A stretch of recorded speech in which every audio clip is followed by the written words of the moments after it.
thing that they can do to make their next speech better. And I'm going to be giving you a few different things here. First of all, you want to make sure that you're very positive.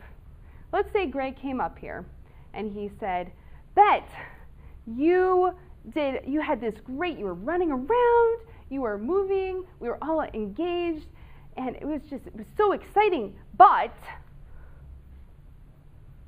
okay, everything he just said, whoosh, off the table, gone. No one even remembers that. I don't remember that.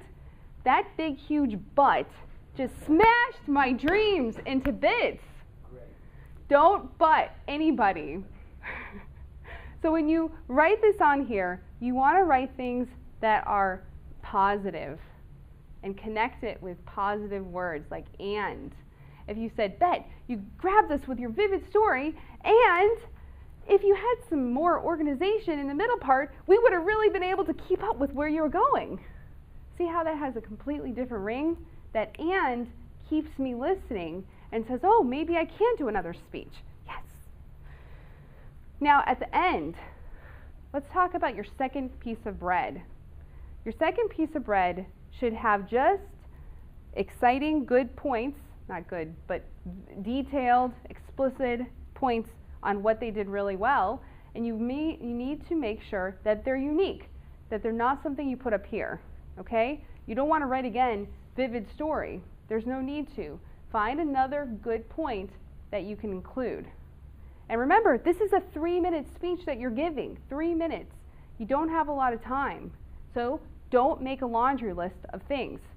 Well, you came up here, you had great vocal variety, and then after that you stood it properly, and then your shoes were really good, and that let you run around. And make sure you stick to just a few key points that you want them to remember.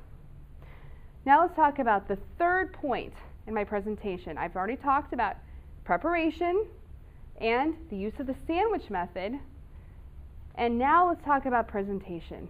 When you come up here, you need to remember that it's more than just your voice and the great points that you put. You have to think about the whole presentation. Your body. Is your body like, oh, that speech, it was very fantastic, right? No, you have to make sure your body is open.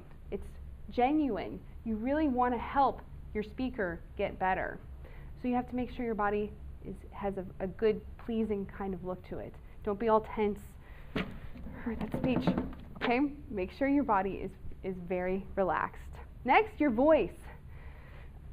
Oh my gosh, that speech. I just don't know what to do about it. Make sure your voice is also genuine and pleasing and helpful. You care about that person. You want them to get better. Make sure that your voice is also helping that. And the words. We talked about but and using and instead of but. But one thing you should do is don't use should. If you're up here and going, well, man, Mehmet, you should have done this and you should have done that. You're like an old school lady, the one that you hated and all your friends hated, right? You want to make sure that you use positive things. Don't use the word should, don't use the word but. Say things like, I felt that your vocal variety took me and lifted me into the sky. Well, maybe that's a little bit too poetic. And then say, and if you had been more organized, I would have been able to continue to fly instead of landing. And I really enjoyed that. So use positive words throughout your entire speech, and that will really help you. Remember, your job is to inspire and motivate. When I sat down across from my manager and looked into her eyes, my heart was open and I was ready to hear something.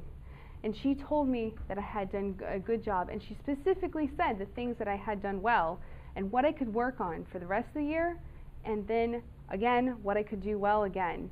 And this is what you need to do. Inspire, have your audience leave motivated and ready to do a great job.